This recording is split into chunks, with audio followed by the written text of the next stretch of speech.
are you, my dear children? I hope you all are well. Children, you must have heard many miracles too. But have you ever thought about magics and miracles? What is them actually? Children, the thing we don't know about, and if we get to see something new and understand it, it is magic. That's why we should always be ready to learn and understand something new. Let me tell you about this through a funny story. I'm sure you're gonna enjoy it. This story will give you a new lesson today.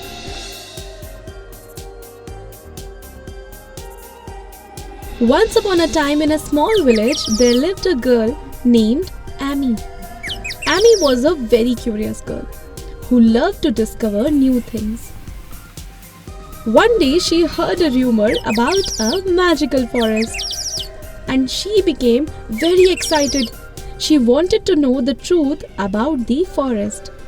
Amy packs some food and leaves home to find the magical forest. After wandering and wandering, she finally reached the entrance of the magical forest. What she saw as soon as she entered the forest, she was surprised. The tall big trees in the forest were covered with glistening dewdrops. There were colorful trees in the forest. Overall, the forest was full of life. Animals were running and playing all around. As she ventures further into the woods, Amy suddenly hears a small voice calling for help. When she looked back, there was a little fairy standing there. Amy asked the fairy to take her to the magical forest. The fairy took Amy to a magical pond in the middle of the forest. The water of the pond was very clear. Everything was clearly visible in the pond.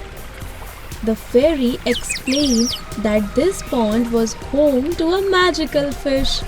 Whoever tries to catch this fish fulfills all his wishes. Amy decided to catch the magic fish. She sat by the pond for hours, patiently waiting for the fish to get caught in the net. Finally, Amy succeeded in her attempt. The fish in the net trapped. Amy extended her hand to catch the fish and closed her eyes. She started thinking something else in her mind. As soon as Amy opened her eyes, she saw that her wish was fulfilled. Actually, Amy had wished for a new pair of shoes and they have landed on her feet. Amy was surprised to see this miracle of the magic fish. Amy thanked the magic fish. Amy also thanked the fairy to taking her around the magical forest. Amy promised that she will not share the secrets of the forest with anyone else. How was the story, my dear children? This story teaches us that sometimes the most magical things in life can be found when we take an opportunity and follow our curiosity. Means we should be eager to know new things every day. People who do this, they always have something new in their life, and it is no less than a miracle or a magic.